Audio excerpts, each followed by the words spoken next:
So you want me to train with you, Goku? You sure that's a good idea? Hey guys, DB Right here, and today we're back with another What If, and today I'm continuing one I started, I don't know, maybe 3 weeks ago now.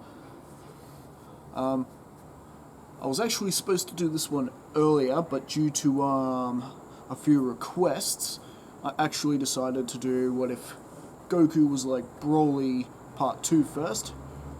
So that's okay, just a slight change up from the original order. And this time, we are back with What If Piccolo Survived Nappa? You who are joining me for the first time, well, our story began towards the battle with the Saiyans, and Nappa had fired his fatal shot towards Gohan, you know, where Piccolo jumps in and gets in the way of the blast, but instead, he actually grabs Gohan, and they both jump out of the way to safety, Nappa only destroying a nearby mountain. Gohan, why didn't you dodge? So with that, Goku then arrived on the scene, and the rest of the battle towards Nappa went exactly the same, with Vegeta killing his subordinate for failing him and embarrassing the Saiyan race, and Goku, along with Piccolo, decided to take on Vegeta by themselves. Krillin and Gohan are sent away like as in the original. Difference here is that Piccolo and Goku are fighting Vegeta together, and I don't take orders from you, Goku. I'm my own person. And I say, gonna need my help. And both of them together ultimately proved to be too much for Vegeta, who did try to use his Grade 8 form to best Piccolo and Goku, but due to Piccolo's knowledge about the Saiyans and their tails, and the fact that with Piccolo means there was an extra person fighting Vegeta, Goku doesn't end up in a really bad condition like he does in the original. Pretty much Piccolo took that abuse for him, while Goku fired off the Spirit Bomb at Grade 8 Vegeta, and this was the full powered Spirit Bomb that he would have created originally, which actually had quite a huge effect on Vegeta, and even the explosion was that intense that the energy ball disappears and evaporates, and Vegeta is reduced to his human form, barely alive. Goku does, of course, decide to let Vegeta go, just like he does per normal, except that he's in a lot better condition. And, of course, Vegeta doing his whole, "I will be back to destroy you all." This led to things in Namek starting off as per normal, with Bulma, Krillin, and Gohan blasting off to Namek in Kami's ship. Now, I want to quickly correct something that Parker Smith pointed out, someone who's been following my what-ifs for a while now. He's always happy to sort of point out things that I maybe get wrong in these what-ifs, and that's pretty cool. I actually prefer people do that, because that only helps me as a creator and will help with these what-ifs in the future. Anyway, so he pointed out that I forgot to mention that they were going to Namek to resurrect their friends. And yes, I did forget to point that out. I actually completely forgot about them. But yes, they are going to Namek to resurrect Tien, Yamcha, and Chaozu, who still died at the hands of Nappa. Piccolo was the only difference in this what-if, and I completely forgot about that. I think it's because I went straight to that part of the battle instead of... Anyway, doesn't matter. So thank you, Parker Smith, for pointing that out. Thumbs up.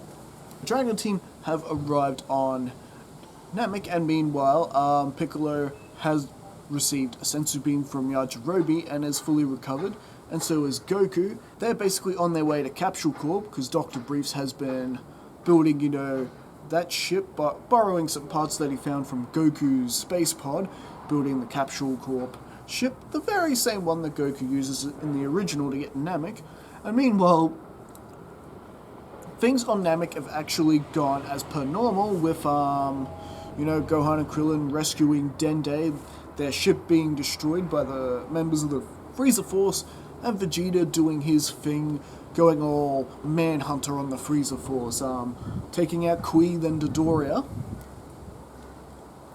And we pretty much are at the point where he has his first fight with Zarbon and loses, and things basically carry on as per normal. The huge difference right now is we got Piccolo and Goku in space, doing the whole gravity chamber thing. And this allows Piccolo to get a lot stronger than what he is when he's doing his training in King Kai's planet. Because remember, in King Kai's world, that's only 10 times gravity. About where they are now, they're about up to 50 times gravity, and Goku's getting significantly stronger as well, having a training partner to spar with, as well as the artificial gravity training. So things carry on Namek as per normal, with Vegeta putting an end to Zarbon, and chasing Gohan and Krillin down, who had... They took the Dragon Ball! Fake your rage, bro, Vegeta! Of course, with that, Gohan does get his latent potential unlocked, just like in the original, and we get, Vegeta then sensing that 5 power levels are approaching the planet. That would be, of course, the Ginyu Force. And they have to form an alliance in order to face off the Ginyu Force, which pretty much goes on exactly per normal right up until Goku and Piccolo arrive on the planet. And this is where things begin to differ in the story once again, because Piccolo and Goku are just dominating together against the Ginyu Force. Recoome, we pretty much know what happens there. Him being elbowed by Goku. And we've got Jace and Berta, who are trying to best Piccolo, and Piccolo is holding his own pretty well against the two, and you pretty much got, right after Recoome down, you got Goku joining the fray too, and there's just no hope. And Jace does manage to escape a return with Captain Ginyu, and the rest, Gohan and Krillin, have flown off to get the Dragon Radar so they can find the rest of the Dragon Balls, and Jace returns to Captain Ginyu, Vegeta flies off after Krillin and Gohan, and pretty much, as we know, Vegeta completely takes over Frieza's ship and wipes out the remaining Frieza Force, waits for Krillin and Gohan to dig up the Dragon Balls for him. Vegeta, he's sneaky like that, isn't he? Yeah, definitely sneaky like that. And meanwhile, Captain Ginyu is going one-on-one with Piccolo and Goku, and is just having no hope. His only chance at this point is using his body snatching technique, which goes off without a hitch, and he actually does manage to switch into Goku as per normal. But yeah, that's pretty much doesn't go so well for him at all, because, the whole Captain Ginyu can't use Goku's power fully, and Piccolo just completely takes advantage of that and pretty much smacks the captain down and pretty much wails on him, and pretty much puts Ginyu into that state where he's got to change bodies again. And Piccolo, having witnessed this, grabs Ginyu Goku in Captain Ginyu's body and throws him in front of the beam and restores Goku's body to his own, and then basically firing a huge ki blast at the weakened Captain's body, pretty much taking out Captain Ginyu. Jace is all, Captain, how could you do that to the Captain of the Ginyu Force? Oh, you're gonna pay for that. But, yeah. Piccolo just fires yet another ki blast and takes out Jace as well. So that's the entire Ginyu Force taken out. Yeah, so Piccolo is actually deciding what to do with Goku here. They could go to the ship, but Goku's in pretty bad condition. He might not make the journey. They actually sense that Guru's place is a lot closer. Piccolo wouldn't, but he can sense that these guys are most likely Namekians due to their weaker power levels. But they do sense that there is a really high power level quickly approaching the place too. Goku and Piccolo are actually closer. Who is this higher power level? Well, it's Frieza, of course. He wants the password for the Namekian Dragon Balls in order to use them. So, Piccolo and Goku are actually racing against time to beat Frieza there. Rest assured, they do beat Frieza there, and they have Dende, whose potential has been unlocked, and he actually heals Goku right then and there, and Dende actually flies off to give the password to the Dragon Team as per normal, and meanwhile, you have Nail and Piccolo right there in the same spot. And per Guru's instruction, they can sense that Frieza is quickly approaching. Guru commands, orders Nail to merge with Piccolo. And Piccolo, sensing this power level, Piccolo realizes they're going to need all the help they can get, so they actually do merge, and Piccolo actually becomes way more powerful than what he is in the original. The power he's displaying, he could fight Final Form Frieza, I'd say, giving his power and the merger, it would take Frieza his maximum power just to stop Piccolo.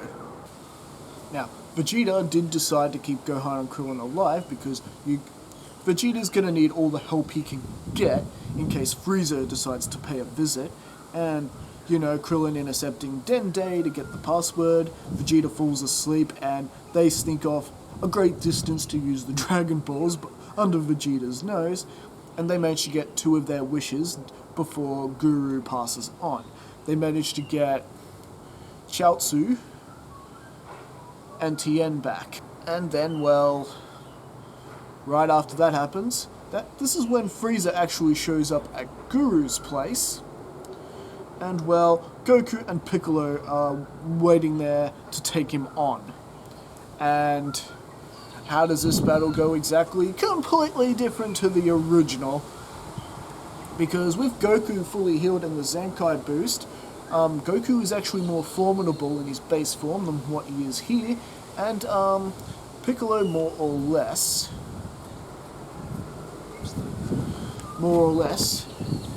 is able to take on Frieza in his final form as well. Both of them fighting together is proving to be too much for the Galactic Emperor, who then powers up to his maximum, and he does get a Death Beam in on Piccolo. Now, is Piccolo taken out, down and out, and killed? No, it's pretty much what happens to him in the original. He's just going to be taking a bit of a nap for a while, but the near-fatal hit is enough to set Goku off. Now, people might actually argue the only reason Goku was able to go Super Saiyan is because Krillin died, but I don't know, if you could tell his reaction to even when Piccolo gets hit by the Death Beam in the original, it's quite obvious that Goku was going to go Super Saiyan either way. Piccolo did protect his son after all. So with that, Goku does indeed go Super Saiyan, and unlike the original, Frieza is already in his maximum form, and he was already having a hard enough time contending with Goku as he was. So Frieza has no chance taking on Goku in this current Super Saiyan form, which he's almost as powerful as Super Saiyan Grade 2 at this point, Goku. And he pretty much finishes Frieza right there on the spot. And as he takes Piccolo, he does grab Piccolo, who can sense he's still alive but barely. He does manage to meet up with Dende, who managed to heal him. So Piccolo is restored, and as for Vegeta, well, he's going to be behaving himself now because he could sense all that power that Goku was showing off. Vegeta knows Goku is a Super Saiyan, so he's gonna need Goku around in order to learn to do the transformation himself. And they get a call from Kami, who has collected the 7 Dragon Balls, and well, they use those to wish back all the Namekians who were killed by Frieza and his men, pretty much as per normal, and awakes the dragon. This, of course, awakens Porunga. They decide they give the last wish to the Earthlings, and they use the final wish to, of course, resurrect Yamcha. This leads to everyone pretty much, the Namekians get to keep their planet because their planet is nowhere near in the bad condition it is originally, and this means everyone goes back to Earth. They all go squeeze into Goku's spaceship, and they end up going back to planet Earth. And I think that is actually where we're going to leave things for now. So what do you guys think? Do you like what I did there? Do you like how I made Piccolo stronger in the original, and that he was actually able to prove a more effective role in the battle against Lord Frieza? So yeah, let me know in the comments. Don't forget to like and subscribe, and let's get this discussion going. And this is DB Wright signing off.